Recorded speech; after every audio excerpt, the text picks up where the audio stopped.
Thank you, young Careful, careful, ladies. careful. You are very much appreciated. Let's go. Okay, here. Go to my room and watch the. All right.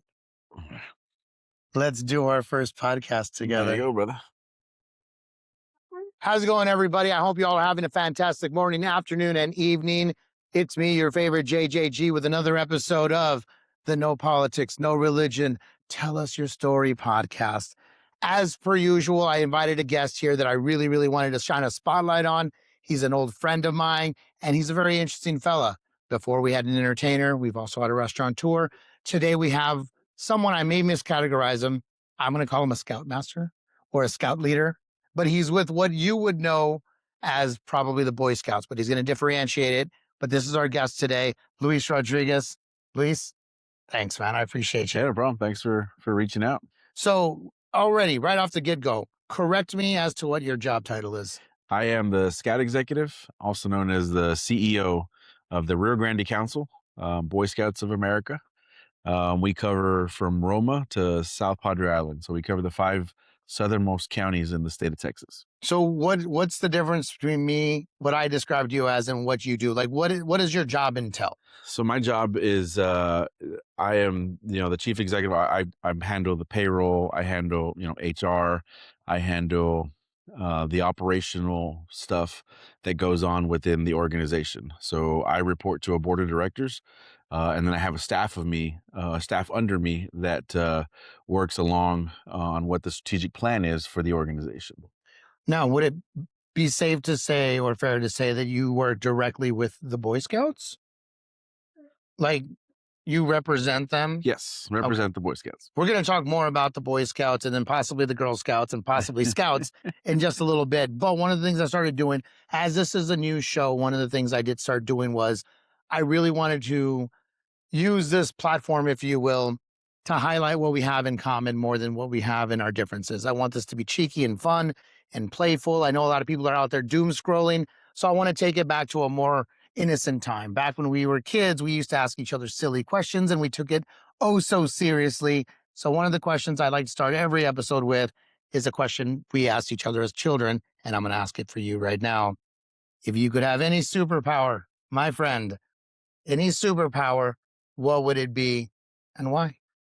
I think I'd like to be a time traveler, honestly, because, being able to, meet family for one, my ancestors, and see where they came from. Because, I have family that originated in Mexico. My grandma was from Monterrey and my grandpa was from Jalisco. So, seeing that story evolve, or even past that, or just historical figures or leaders in our community. I mean, just being able to take back on how our lives are so different because of what history has done. Kind of like Back to the Future, right? Right. Go back to, hey, Marty McFly, and everything's changed. Like, whoa, hold on, what's going on here? But I think that's what I would do, is be a time traveler. So you would go back, meet relatives, get to know a little bit more about your culture? Culture, yeah. So I'm going to take it a step further. What particular era would you jump into first? Hey, you can do as many as you want, but like right now, you're like, I want to be in 1962, or where would you go? I think for me, I would go back to the moment that my grandparents probably met, honestly, because I was always told about it. It was in the plaza there in Monterrey. Mhm. And basically what would happen is around the fountain, the girls would dance one way and the guys would dance the other way. And that's kind of how my grandma and grandfather met, dancing in those circles. So just to kind of see that in live, that would be amazing. I mean, the history behind that. So That's mind-blowing. Honestly. I mean, I love that about culture. yeah. You get to experience that. So you would go back to see when your grandparents met. Did you have an opportunity to meet your grandparents? Yeah, no, I knew all 4 of my grandparents and 2 of my great grandmothers. So I was very fortunate, to be able to experience that, to see them, to actually communicate with them. It wasn't just, especially the great grandmothers. Mhm. A lot of say, I have a great grandmother, but maybe hospice or, bedridden or non-communicative. And no, I mean, my mom's grandmother lived in Matamoros, and she would make us tortillas and lived in a cinder block home. So when we'd go, like, you sit outside because it was just so hot when she was cooking. And then on my dad's side, his grandmother, She passed when I was like in 8th grade, and my other great grandma passed when I was in, I don't know, it was 2006, maybe 2007. So I mean, I got to spend a lot of time with my great grandmothers, which was awesome to just hear the stories, how they grew up, in the rancho, and see what they were about. So that was pretty cool. So you're literally kind of from this general region. Yeah, Like, I mean, if you look at your grandparents, Monterey's right there. yeah. I just found that out maybe 3 years ago. My brother was like, "Hey, I'm going to go to nurse practitioner school. Let's go hang out in Monterey." I'm like, in the country of Mexico? And I'm not opposed to going to Mexico. I just assumed it was way in there. We got in the car for 2.5 hours and we were in Monterey, Mexico. Yep. And then you said Matamoros, which is Right here, 10 minutes from here. our backyard. Yeah. Yeah, so we're in Brownsville, Texas right now. That's one of the things I like doing is we're on location. All of our guests are going to be on location. So this is cool. I've been to your house before. I was here Yeah. for your graduation. Correct. Yeah. So you got your master's degree. My master's degree from University of Texas, Rio Grande Valley. The Vaqueros. Visa. Yeah, all day. What a great time. You were at the same football game that I Yeah. was at, and that was amazing to see. So I'm going to tell you, those of y'all who don't know, a lot of y'all know and are going to see this are from the Rio Grande Valley or familiar. But if you're anywhere else on the planet, we're from a small little area at the very bottom of Texas. When I say the bottom of Texas, Mexico, the country, is 10 minutes from where I'm sitting right now. And when I'm at my house, it's about 7. Sure. Just particularly from my house. And we got a college football team and we were both at the same game. And he saw a Facebook post like, "Are you at the game?" I'm like, "I am at the game." What an exciting game. Oh, we love it. Jude and I, our oldest, we went to the first home game, and she loves to go shake hands with the players as they come into the stadium, and then we do the tailgates, and just the atmosphere, and you can't explain it. It's fun. really great. And both of us met each other in Austin. Correct. Yeah. So we've been to UT games, but there's something different about a Vaquero game because it's very customized. Oh yeah. It's almost tailor made for the region. Like you'll hear those songs. Oh yeah. Or the Ramon Ayala's when they're the timeouts. It's just like when we first heard it, we're like, what? Like people went crazy. It was cool to see. I mean, The Valley really is growing, and I think it's starting to garner a more healthy reputation for endless possibilities. well, so September 5th, we've already talked about it. We'll be up in San Antonio. They're going to play UTSA at the Alamo Dome. And then the following year, they'll be playing Texas State in San Marcos. So, I mean, doing very well. So it's good for the region. Good for the region. No, absolutely. So speaking of regions, speaking of land, you described your grandparents and their background, how you'd like to go see that. It's kind of a silly question because I realize people in that day and age were all pretty outdoorsy by necessity. Were you raised an outdoorsman? And when did you first get involved with Boy Scouts and scouting?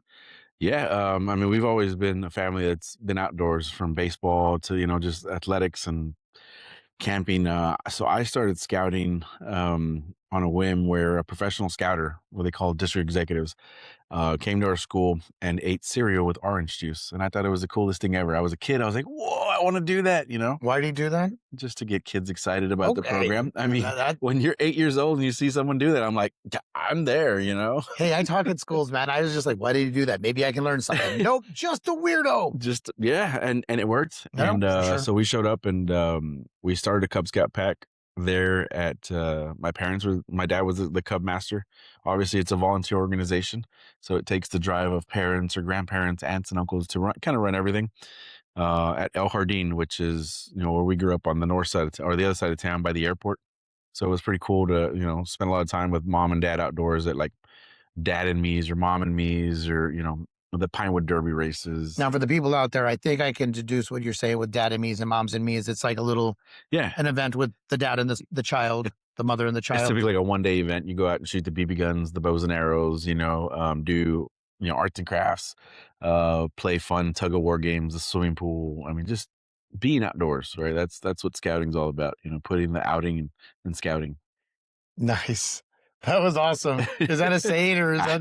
We've said it for a long time. Okay, I was just like, that is awesome. Putting the outing in scout. Like, I thought that was such a great moment. So is there, I guess there is, but I don't know it. But I know you well, and I know how involved you are, and I know how qualified you are to do what you do. But Cub Scouts is first? Yeah, so you start in Cub Scouts. That's basically kinder through through 10 and a half or fifth grade, the end of fifth grade. Okay. And then you join the Scouts BSA program, which is from 10 and a half or 11 to 18. that's kind of the pinnacle part of our program. That's where you see all these, in the newspapers or out there that youth are earning their Eagle Scout rank, which is scouting's highest honor. Typically, about when I was around, when I was a kid, when I got it, only about 4 to 5% would ever get it. We're a little higher now. It's about 7 to 8% of all the scouts nationwide will earn that rank, and it's not because it's very difficult, but it really puts stuff into perspective for a youth, holding leadership positions, working on 21 Eagle required merit badges like personal management, put a budget together for 3 months, and citizens of the community or society where they have to go visit community meetings, board meetings, get involved, right? Yeah, that's kind of what scouting, we talk about, yeah, they're doing the camping stuff, but they're given the roles of leadership. They're given the roles of giving back to the community, and then learning about things. And then at the end of it, learning first aid and knots. And I mean, it progresses throughout in their journey in scouting. And then at the end, the culmination is they have to uh, plan and then work together with a nonprofit, a church, somebody, right, in the community that's going to benefit a project. It's going to benefit them. So there's a lot of different things. So like for myself, we don't talk about religion, right? That's what we don't want to do here. But Well, it's not that we don't want to. I'm not avoiding it. It's just to be clear, because this podcast is Yeah. still very new. I'm glad you asked that question. It's not a no. I just don't want it to be a focal point, because everyone out there is trying. We're in an era right now where I think a lot of people are acting very me and selfishly. Yeah. So they're like, this is my ideology. This is my point of view. We're not going to avoid religion or politics. It's just not going to be the focus. I want to put a spotlight on what the guest is doing, and that we all have a lot in common, so we're not going to avoid it. Please feel free. So my project was I worked with the Catholic, the Brownsville Catholic Diocese, and we collected toys and items for needy families, and we picked a town in Mexico. Actually, we actually crossed the border. So not only did I had to work with the church, I had to work with leadership. I had to make sure that we got all the permits in place, collect all the stuff, make sure they were ready to go, and then plan everything. So it's from A to Z. As a youth, I'm putting all that together with the help of adults, right? But they're Mhm. making sure. But it's The all supervision. yeah, it's all me. It's all me as a scout or that How other old scout. were you? Whoever. So I got mine when I was just before my 14th birthday, which is not common. Almost everybody gets it around the 17, right at the cusp of 18 years old, because they wait. They say there's two fumes, car fumes and perfume, is what kind of stalls out a lot. When the young men are trying to get, once they get into high school, they get. That's, the two fumes, car fumes. They want to drive. They want to be out and about with their friends, or perfume. The girls come around, and it makes it challenging, because then they're like, well, I want to be with my girlfriend instead of finishing their project. And I saw that a lot with my brother and some older scouts. And I said, I'm not going to do that. I want to finish my Eagle Scout. And I read in a book that Steven Spielberg got his Eagle when he was 13. I said, I can do it. And sure enough, I got it when I was 13, 4 days before my 14th. I like how you weren't afraid to shoot for the stars. You're like, if Why not? Steven can do it, not even Spielberg. You're just like, if Steven can do it, I got this. I mean, it was good, So we donated the toys. It was a 3-road town in Mexico called Santa Polonia, and like one blinking light. And they welcomed us, and they fed us tamales. And I mean, we were like kings down there for these kids. And, even if it was just a stuffed animal, and for them to see like their smile on their face. And the beautiful thing is, I was actually just at church for my nephew's mass this past Sunday, and they're still doing the toy drive. So that toy drive still goes on, and the Catholic Diocese here in Brownsville, and they're still donating to needy youth. To know that I've left that legacy, like And you did it at 14. I did at 14. So that was 96 or so. So almost 30 years ago that I helped start that, Mhm. and it's continued. And it's continued to grow legs, and it's still doing a positive benefit. But, I've seen projects that, one in Austin, when I was in Austin, serving Austin, they redid the band hall, the band hall, and they painted it and put new acoustics. So the sound could be better, because it was at Aikens High School, so they were just like, hey, let's get this fixed. That's on South First. Yeah, South First. Yeah, it's right next to where I used to live. Mhm. Like it's quarter mile Yeah, from where I used to so live. the scout did that. Another one did, at one of the Baranoff right there, Shady Hollow in Austin, Okay. Southwest. There was an irrigation issue going on. So they helped with the city and they planned and they put some irrigation pipe. I mean, obviously, stuff like that takes a little more, but that scout had to execute. He had to put the plan together. He had to, make sure he got the team together, the right folks, and then, hey, you're doing this here, you're doing this here, and complete the project. I mean, so they're giving back. Scouts are giving back in a way that people don't, may not realize. I think that's good to let people know because I think it's very important. Like I have nieces and nephews and or a nephew, and we really want to instill to them it's not just an individual game. Life is a team sport. It is. And giving back is something really good about it. Mhm. Like Dominic Cruz said, when in doubt, focus out, just Yeah. go out there and do something good and put a smile on their face. It couldn't hurt, right? Nope. Good manners are free. And then we have the venturing program, which is co-ed, and goes from 14 to 21. But those can be more, if they want to be a shooting sports team, they can do it. They want to focus solely on scuba diving, they can do that. Whatever they want to do, it doesn't. There's an advancement program, but it's not like earning the Eagle Scout, right? That's that top tier. So these are like little side quests. Yeah, I guess, just like a group of high school group that says, "Hey, we want to focus on shooting. We're going to go compete on that." Okay, cool. So that's what their meetings are based on shooting the rifles. And they would still be under your all's banner. They'd still be under the scouting banner. So they're not working on a hierarchy. It's more like, you got to correct me if I'm wrong, because I don't know this well. Is it more like going to take courses to learn versus courses for credit? A little more just like a informal group. I wouldn't say Okay. they're taking courses. But collegiately, would you say it's like similar to that? Like, this doesn't get me closer to my degree, but it does get me the knowledge. Yeah. I mean, at the end of the day, they're still giving back. They're still doing service. And, so yeah, at the end of the day, I would say that would work. And so these co-ed things, that starts at a different age, or how does that work? Yeah. So let me get into the last one. Yeah. Then we have Exploring, which is career-based programs. And that's for 14 to 21. And a lot of those we team up with local agencies like law enforcement or emergency medical. I mean, it can be anywhere, any type of profession. It could be comedies, right? Comedians. If you wanted to start them at 14 to start kind of working them through, or public, whatever, we work with those agencies to be those kids can get a leg up and figure out what that career is about.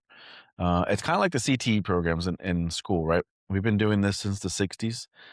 It started in the 60s in scouting. I myself was a fire explorer, and I thought maybe I wanted a career in fire service. And at one point, I was actually doing a ride along, and I saw we arrived at a scene, and there was a baby that had fallen out of a 2-story building, and I saw some blood, and I said, you know what, this ain't for me. But that's what exploring is about. That's what the CTE programs are in school, right? That's what it's about as well. So those kids can get firsthand knowledge to know. But those type programs do amazing things. I've heard of youth that were in those programs in the sheriff department, and then they get hired within that department because those departments see what those students are about. They know the type of person they are, they're becoming, and they want them on their force. And that's what exploring is about. And I always suppose if someone actually has a genuine interest in something, that's probably someone you want to keep nearby. Oh yeah, most definitely. You don't want to have to convince them like, hey man, I want you to do this thing. But if someone's already there, you're like, oh, let's nurture this person and steer them the right way. So so just to let you know, here in the region down here in South Texas, we have 12 explorers, excuse me, and the majority of them are Border Patrol. A lot of folks that are interested in the Border Patrol career. So we have different sectors up and down the valley of these youth that are getting firsthand knowledge of what being a Border Patrol agent's all about. I think that's really great. I just talked to my little cousin. He's 20 years old recently, and he was expressing his, he was a little nervous about the next stage of his life. Yeah. And something like this would be brilliant for him because he doesn't know. And I told him, I was like, listen, nobody knows until they know. Cause he was like, I'm a little nervous about college. I'm like, here's the great thing. So is everyone else. Yeah. Like, unless you have some 35-year-old man who's coming back to get his doctorates, everyone your age is like, what's happening? What's this? Did you go to college? Yes. Cause you got your master's. Where did you go get your bachelor's? University of Texas at Brownsville. So UTB. That's, I never wanted to be a Scorpion or a Longhorn or an Aggie, so I became a Scorpion. That's back then when they were the Scorpions, and then they've changed names since, right? So were you 18 when you went to college? I actually graduated. I actually left A&M for a little bit, to be truthful. I spent a couple of semesters At there. College Station, College A&M? Station, I yeah. went to Kingsville. And it didn't work out. Mhm. And then finances, my parents, I was just like, no, I was like, I don't want to do this. So I ended up coming back home, and I got my degree in exercise science with a minor in history. Um, and the goal was to be a coach. That's what I want to do. I want to be a Yeah, you're an baseball. athletic I dude. wanted to be a baseball coach. Obviously, you have to coach football if you're in Texas. So Texas, or I'd do football and then baseball, and that was the goal. And I had a job lined up in '07, yeah, '07, and there was a hiring freeze here in Brownsville. And I mean, I had my job. It was going to be at the back center, which was the for the students that kind of got kicked out of the campus. It Okay. was alternative center. Yeah. And they had to wear, military fatigues and stuff. It was interesting. I was going to be a special ed resource teacher. So basically helping them, on, resources, reading or whatever they needed. Then I was going to coach at Rivera because I knew the coaches there. They already knew me. It was going to work. So it was cool. Well, there's a hiring freeze. And at that time, my brother had applied to work for the Scouts in Dallas. And he didn't I get met your brother, right? Yeah, you remember that, my Here at the graduation party. party, yeah. And, it just didn't work out for some reason. So back then they used to give us an aptitude test, or not an just like a personality test. Gotcha. And, I mean, you met my brother. We're Mhm. very similar, and he didn't pass it for some reason. I'm like, I don't know what you did. That didn't make sense. Well, anyways, long story short on that is, Carolyn Altimus asked him, "Do you know anybody that's looking for work?" And he's like, "My brother's an Eagle Scout, and he's looking for work." So, within 2 weeks, I was interviewing in Austin. And within a month later, I was living in Bastrop, Texas, starting my career with the Scouts in 2007. When did we meet? I mean, So, it's been a bit at no, this we point. met in 2012, That sounds about right. 2013, somewhere in that time frame. And is this what you were doing at Yeah. that time? Yeah.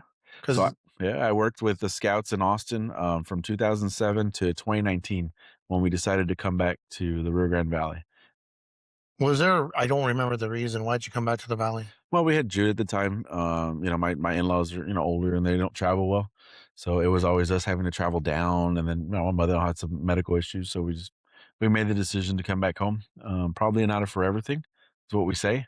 But we've been here now, 5, 6 years. So When did you get back? 2019. yeah, I got July. back in 2020 because I remember Yeah, we linked back up, linked back up. Exactly. and then we yeah. started having our monthly lunch, and then everything just Mhm. schedules got a little bit wacky. But so I do want to go back to there is some sort of association between the co-eds. Yep. And earlier, before we even started this, I did ask a question, and out of curiosity, maybe y'all want to know, maybe you don't. I do. I want to know. So there's Boy Scouts, there's Girl Scouts, and then there's Scouts. Explain this to me and how this works. I don't want to. Yeah. I mean, you don't have to talk about anything you don't want to, and maybe you have an area of expertise, but what like the Yeah. Girl Scouts sell the cookies, right? Yeah, the Girl Scouts have the cookies. Okay. And they are phenomenal. I mean, they're phenomenal, right? But so you have two separate organizations. The Girl Scouts of America is one nonprofit entity, its own 501c3, and then you have the Boy Scouts of America, which is a 501c. So they're two totally different organizations, and we're one of the few countries across the world that actually separate that. If you go to like Mexico, it's just Scouts de Mexico, and they're co-ed from little all the way up. Really? Africa, anywhere you go. So you just intrigued me. This Scouts is everywhere, Yeah, I mean, so there's scouting programs all over the world. and they're related. In some form or fashion, yes. Okay. Yeah, it's a world scouting organization, what they call it, and they're like in 2028, I believe there's the World Scout Jamboree, and I think it's going to be held. Don't quote me on this. Japan. So scouts from all over the world can go out and go to this World Jamboree and be able to trade patches and interact with scouts from Europe or South America or wherever. Like when I was a kid, I almost went to the one in Brazil, but it was just very expensive, so I couldn't do it. But it would have been amazing. So you have those two separate organizations. They run their program. We run our program. One of the things that you kind of mentioned now, like kind of the overarching is the Boy Scouts of America in 2013, 2014. After much research, found that Little Sisters wanted to participate with brothers when they went to the camping trips and earned the badges. And so I was like, okay. I actually reached out to the Girl Scouts. Girl Scouts, no, no, no, can't do that. Girls, it's like, well, we're gonna do it. We're just letting you know. And it's been successful. My oldest daughter's a Cub Scout now, so that's been full circle for me, being able to work for Scouts, and now my oldest being and earning her badges. So in 2013, 2014, they allowed the elementary age, Cub Scouts, to join as a co-ed. You still had venturing and exploring were co-ed. Now you had Cub Scouts. Scouts BSA rate remained the same, all male, right? And then in 2018, they revisited that subject again, because there was a lot of girls said, hey, I want to do what you guys are doing. I want to earn that Eagle Scout. I want to go monthly camping trips. So they revisited, and the national board took a vote. And they said, we're going to move forward with it. Since 2019, I believe, there's been about, I want to say the number is just over 200,000 girls that have joined the Scouts BSA, that the middle school, high school. What's BSA stand for? Boy Scouts of America. Scouts BSA. Yeah. So I know they're probably going to change the name, and I'll talk a little more about how we're doing business now that we have all girls in our program. And since then we've had about, I don't know, 6,500 or 7,000 girls earn their Eagle Scout. I mean, it's always amazing being able to go to events and having those girls challenge those boys. I mean, why can't they be given the same opportunity that, Yeah.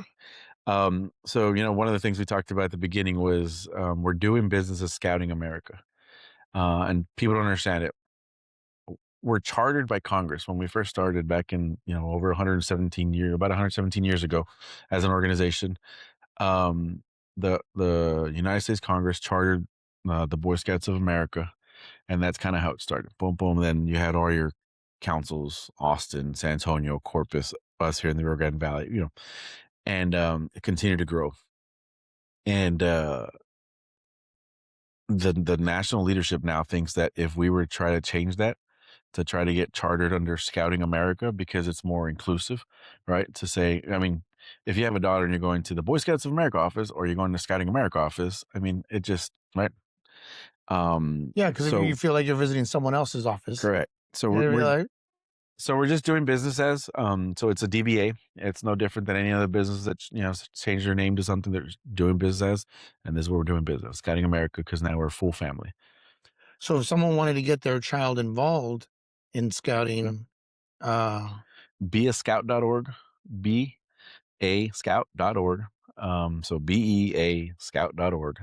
It'll ask you for your zip code, what grade your child's in, the age range, and then it'll Google map where the local units are for you. It'll have it. Some of them have when they meet, the contact info for the leader, kind of their calendar. It'll have their website if they have one, or Facebook.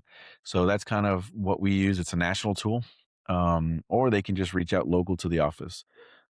Is there a hurdle? Like, let's say Johnny and Kathy have a child named Jason, and they're debating taking him to Scouts. What's the hurdle that you come across the most, and what's the thing you use to get them over the hurdle? Because at the end of the day, this is kind of undeniably a good thing. It teaches you life skills. It teaches you social skills. It gives you things that you can apply to the real world and also give back. It's good human training. But what's the thing to be like, I understand you're not quite sure if you want to come on board. What's the thing that you kind of just be like, I got you. You hold their hand into the next phase. Just the uncertainty, of what our program really is. We can tell them, we can go to recruitment and tell them this is who we are and this is what we do. And they're like, I still don't know what you do, especially if they're, depending on if they're first generation, from Mexico to here, everything's different, right? Like in Mexico, it's scouting's more for the elite, the more rich, so that, that's always folks like, well, I didn't know we could do it. I thought it was only for the rich. And I was like, no, it's for everybody. However, being in the region we are, for those that are not aware, we live in some of the poorest counties, Right. Probably in the country. Right.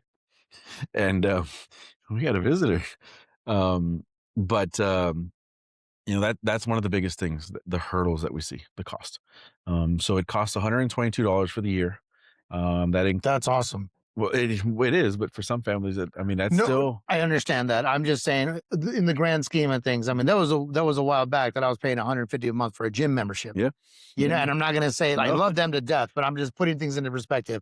150 a month, and I just ended up hurting my knees versus $122. You for said the year. Yeah. for the year, and honestly, yeah, I'm sure that's cheaper than a sitter. Like, Yeah, no, it definitely is, and one of the things, we see here is just the cost. So one of the things that we did was with the national office, we've been pushing, and they finally got to like it's called Klarna.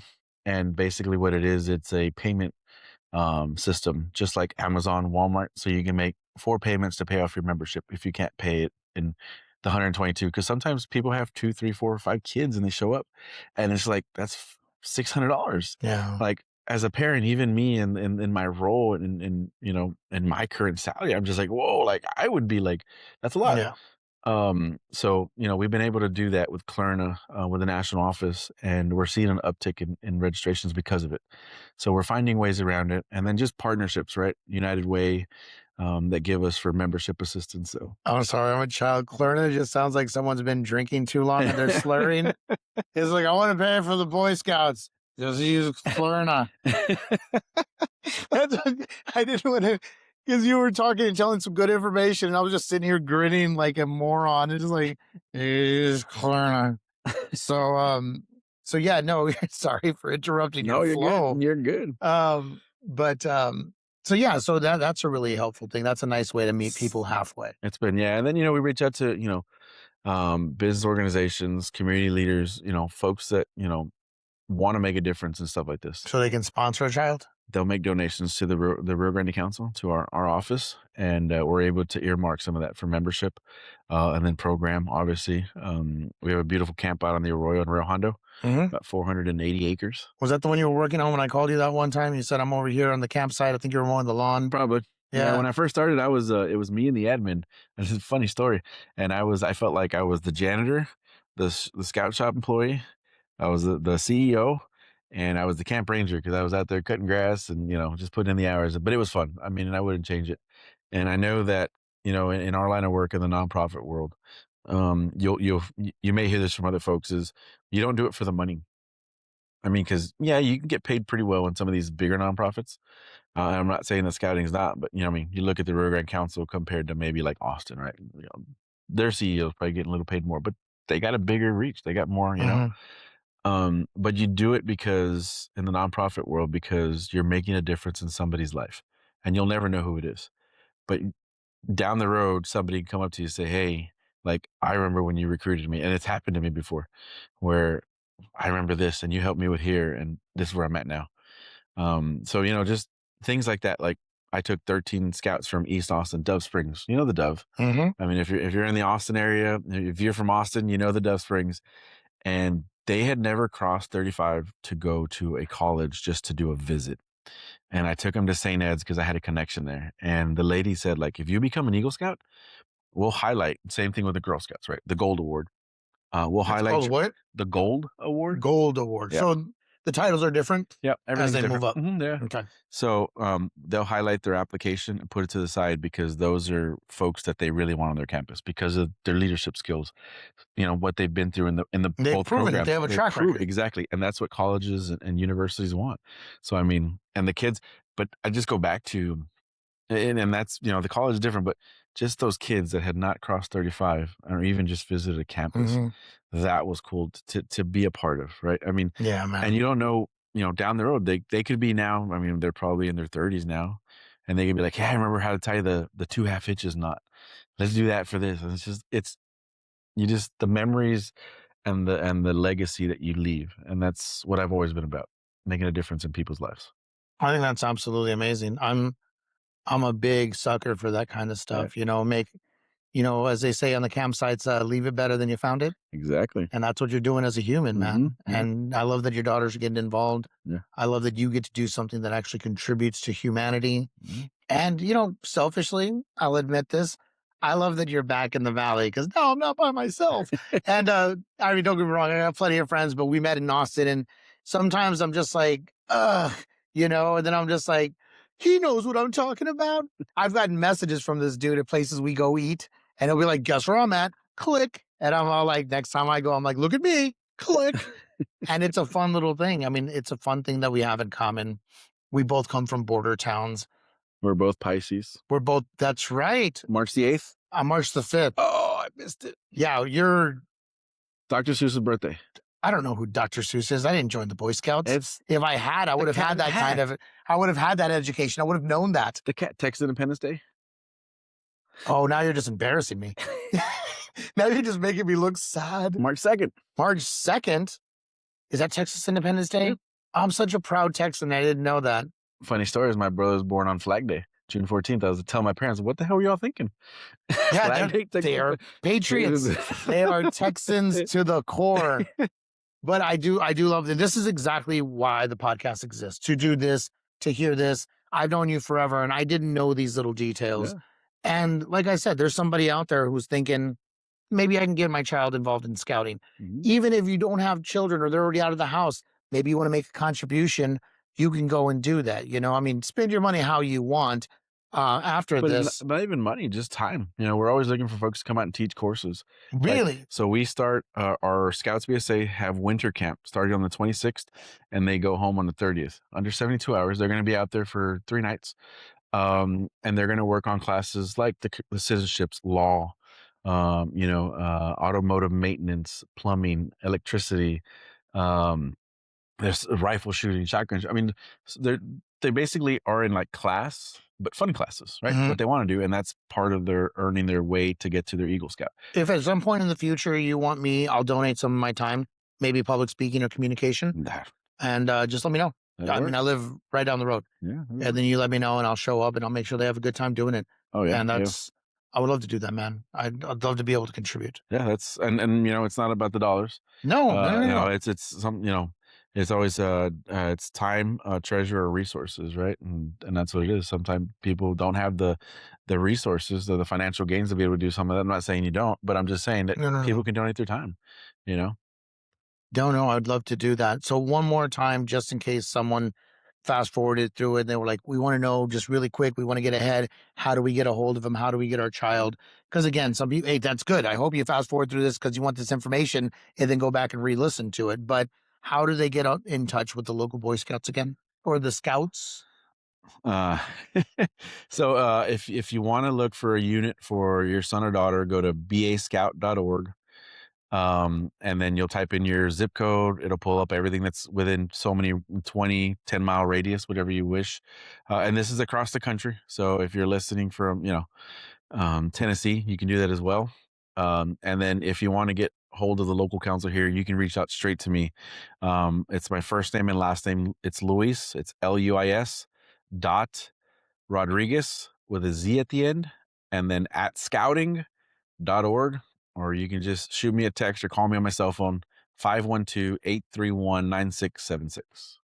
All right. Well, let me tell you, man, it's everything I wanted. That's what I wanted. That's what you wanted? That's what I wanted. So my daughter wanted me to show you this. Is this the one that has the music? There's one that has the music. So these are the Pinewood Derbies. We actually team up with Honda. So there's races in February at Honda and then at the Mercedes dealership up in the Upper Valley. And we usually have about 200 scouts that they'll design a car. You can see different designs. So you want to know where Elon Musk got his Tesla, you go look at some of these Pinewood Derby cars, and that's what they look like. Honestly, I'm not gonna lie. See, he's leaving no stone unturned. He's like, what are these little scouts doing? What are these cubs doing? I need you to make me that. Make it more boxy. But yeah, so this is my daughter's car. Obviously, it's missing a wheel. They're very fragile. You can see how the nail has to go, and if it messes up, well, then the nail's gone. We were looking for the music box. We had the ice cream truck on here, so you could push it when it was racing, and it was going down the track. So yeah, she had a. And you made this? Yeah, You made this. Come over here. Let him see the artist. So this is Jude. This is my oldest. She actually drew it out on a piece of paper and then kind of traced it. Obviously, because of her age, what we do is we make sure that they get to design it all, but they can't use power tools because of their age. So hey, I'm 47. I can't use power tools because I'm dumb. We helped cut it, and then she sanded it down. She picked the color, she painted, And then at the end, we help put the wheels on and all, and the weight, and they have to weigh a certain 5 ounces. They can't go over 5 ounces, and they can't be under a certain weight. So so everyone's kind of the same, and then there's a track, and they just race them against each other, and there's trophies, and it's a good old time. We participate in Honda because we're in the San Benito pack. So Okay. Okay. Well, yeah. congratulations. Lean in here because I don't know if they can see. That's right. Just to make sure you can see the living legend, this little champion right here who's full of what? Potential. That's right. Potential all day. And you're positive all the time with a big old smile. Well, on behalf of the Rodriguez family or half of the Rodriguez family, thank you for being on No the problem, show. Jacob. Thank you for being awesome. And everyone out there, rock the day, roll the night, and keep shining. See y'all later. Nice.